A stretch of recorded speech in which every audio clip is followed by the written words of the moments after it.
Israel बढ़ के मार रहा है कि जी हम रजीम चेंज करेंगे ईरान में। मैं नहीं समझता कि ईरान इतना इजीली टॉक्स के लिए एग्री करेगा। Supreme leader is concern, president of Iran is concern, definitely उनकी सिक्योरिटी हाइटेंड होगी। इसराइल है ना, उसको एज अ ग्लोबल बुली पैदा किया था वेस्ट ने। वो ग्लोबल बुली जो है ना अब उनके भी कंट्रोल से बाहर हो गया। बात कर लेते हैं ईरान इसराइल जंग के हवाले से। तो हर गुजरते दिन के साथ साथ जो हमले हैं दोनों ममालिक के एक दूसरे पर वो तेज होते जा रहे हैं, बल्कि ताबड़तोड़ हमले हैं जिनका सिलसिला चल रहा है। ईरान ने दंदान शिकन जवाब देते हुए सेहूनी रियासत पर पहली बार 100 से जायद सुपरसोनिक मिसाइल दाग दिए। इसराइली दिफाई निजाम को नाकारा बना दिया गया, जबकि तेल अबीब से हिफा तक तमाम शहर धमाकों से लरज उठे। कई बड़ी बड़ी इमारतें खंडर बन गई, गाड़ियां तबाह हो गईं और मुतादिद इलाके मलबे का ढेर बन गए।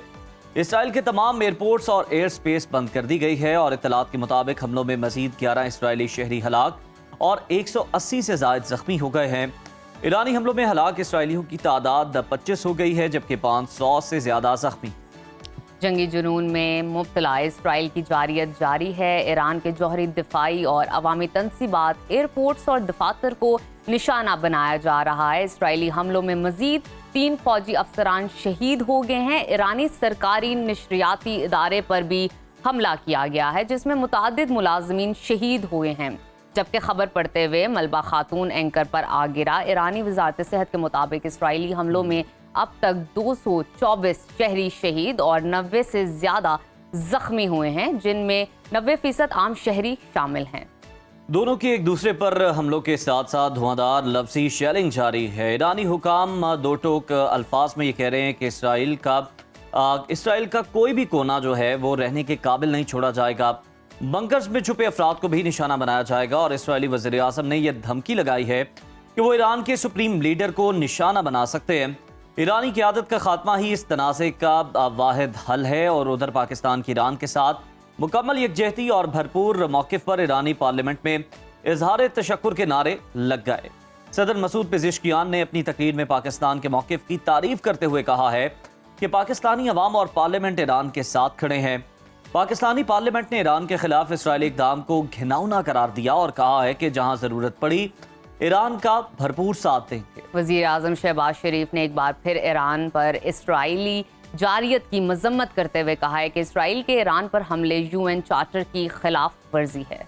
बिल्कुल जी, और ये सिलसिला इसी तरह से चल रहा है और इस वक्त जो इसराइल है वो बड़ी बेसब्री से और बहुत ज़्यादा जो है हम देख रहे हैं कि कोशिश कर रहा है कि किसी ना किसी तरह अमेरिका को इस जंग के अंदर इन्वॉल्व कर लिया जाए। अमेरिका जो है बाकायदा उसका इत्तेहादी बनकर ईरान के खिलाफ जो है वो मैदान में कूद पड़े, लेकिन अमेरिका ऐसा करने से गुरेजा है। और दूसरी जानिब हम देख रहे हैं कि ईरान की जानिब से भी बड़ी समझदारी का मुजाहरा किया जा रहा है और कोई भी इस तरह की गलती नहीं की गई। और जब हम देखें तो इसराइल ने जब अटैक किया तो मतमे नज़र यही था कि हम जब अटैक करेंगे तो जो वहाँ पर लोग हैं, जो वहाँ पर ईरानी क़यादत को हम निशाना बनाएंगे, तो जो लोग उनसे मुतनफ़र हैं वो सड़कों पर निकल आएंगे और कोई सिविल नाफरमानी, कोई इस तरह की तहरीक चल निकलेगी। लेकिन इस तरह का कोई मंजर वहां पर देखने को नहीं मिला, जिसके बाद इसराइल को खासी मायूसी का सामना करना पड़ा। इसके साथ साथ अगर उज़ैर आप देखें कि जब इसराइल ने जो है वॉर का आगाज किया तो फिर किस तरह जबरदस्त तरीके से ईरान ने रिटेलिएट किया, अपने आप का डिफेंस किया और अभी भी वो कर रहा है। लेकिन देखना यह है कि ये जो जंग है इसराइल और ईरान के दरमियान कितनी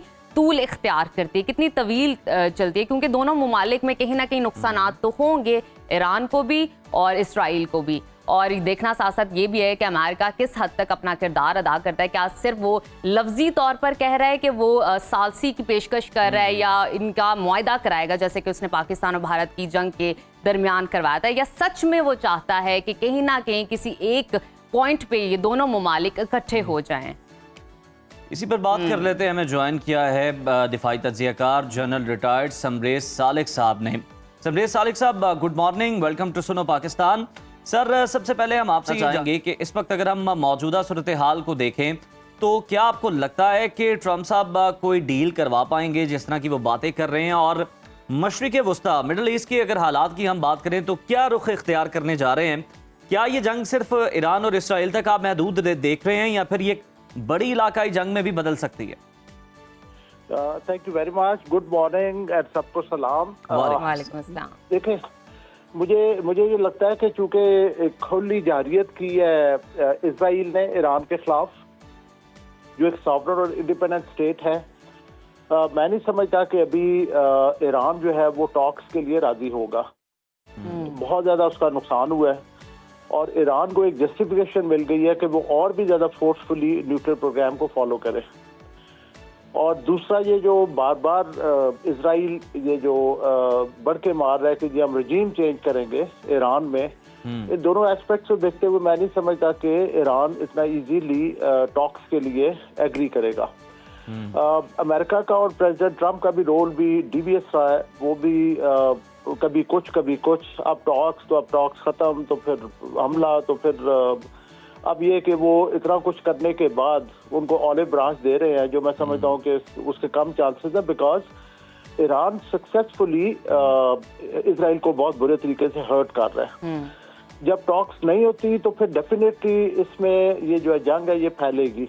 अब जो है वो जो ऑप्शंस ईरान के पास हैं, लाइक ये जो Persian gulf, straight of Hormuz को ब्लॉक करना जी, या फिर ये कि अमेरिकन बेसिस को स्ट्राइक करना, इन चीजों में अगर ये ऑप्शन अगर आगे ईरान एक्सरसाइज करता है तो ये डेफिनेटली जंग बढ़ेगी। सर, ये बात तो आपकी बिल्कुल दुरुस्त है। जो अभी मौजूदा सूरत हाल नजर आ रही है उसमें यही लग रहा है कि जंग फैलेगी, क्योंकि इस्राएली वजीर आजम ने धमकी लगा दी है कि ईरान के सुप्रीम लीडर को भी निशाना बनाया जा सकता है। इसराइल इससे पहले भी अगर देखा जाए माजी में साइंसदानों, अस्करी क़यादत और जौहरी माहिरीन को टारगेट कर चुका है और कर भी रहा है। अगर प्रेजेंट को भी देखा जाए, एक तो सवालात बहुत उठ रहे हैं ईरान की अहम शख्सियात की सिक्योरिटी के हवाले से कि उनकी सिक्योरिटी महफूज नहीं, और क्या आप समझते हैं कि ईरान के पास अहम शख्सियात की सिक्योरिटी के लिए कोई दिफाई निज़ाम मौजूद है?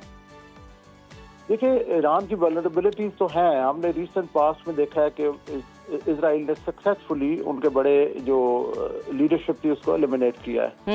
लेकिन I am sure as far as supreme leader is concern, president of Iran is concern, definitely उनकी सिक्योरिटी हाइटेंड होगी। और आजकल जो ज्यादा इशू हो रहा है वो डिजिटल रिलेटेड सिक्योरिटी का है कि वो डिजिटल सिग्नेचर जो है वो उसको पिक करके और वहाँ पे प्रिसीजन स्ट्राइक्स करते हैं। तो अगर उन चीज़ों को अवॉइड कर लिया जाए और वो बैक टू बेसिक्स जो कम्युनिकेशन के जो बेसिक्स तरीके हैं वो अडॉप्ट कर दिया जाए तो सिक्योरिटी बहुत बेहतर की जा सकती है। बट मैं ये समझता हूँ कि जो इसराइल है ना, उसको एज अ ग्लोबल बुली पैदा किया था वेस्ट ने, पर्टिकुलरली यूके और यूएस ने।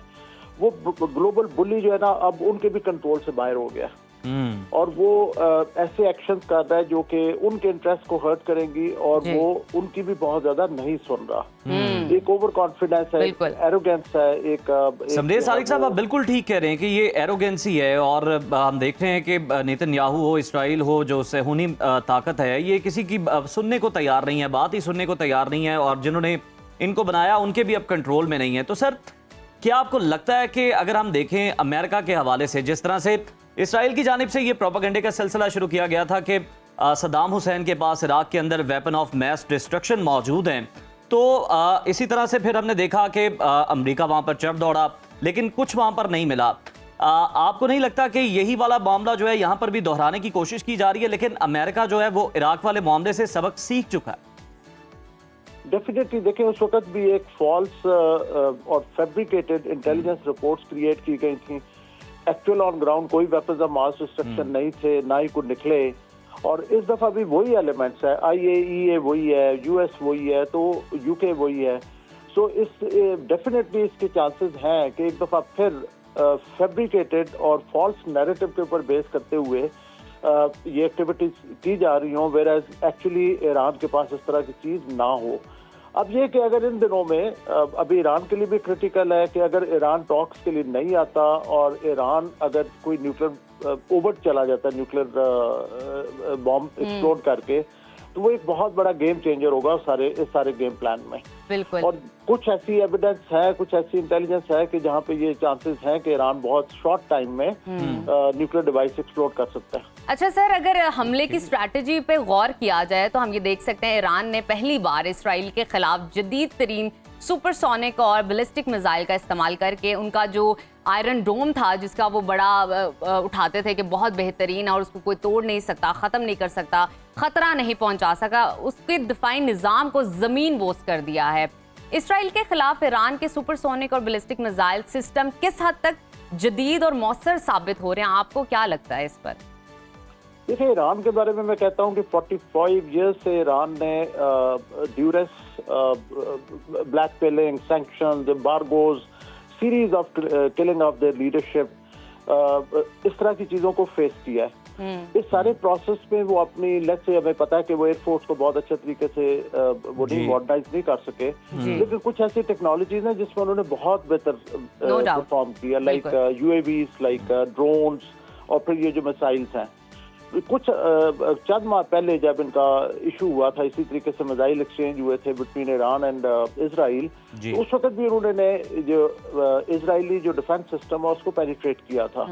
लेकिन इस दफा तो उन्होंने कमाल कर दिया, उन्होंने तो मतलब इतना ज्यादा डैमेजेस कॉज किए हैं इसराइल के सिटीज को कि इसराइल को अब जो है ना वो लेने के देने पड़ गए हैं। और मैं आपको ये भी कहना चाहूंगा कि very recently we also had, बिल्कुल सर, ये लेने के देने पड़ गए इसराइल को, और ये पहली बार ही हुआ है। और हम देख रहे हैं कि पूरी दुनिया जो है इस बात की तारीफ कर रही है, मुतरिफ है कि अब जो है इसराइल को चैलेंज करने वाला भी कोई है और कोई इस मामले में पहल कर सकता है। बहुत शुक्रिया जनरल रिटायर्ड समरेज सालिक साहब।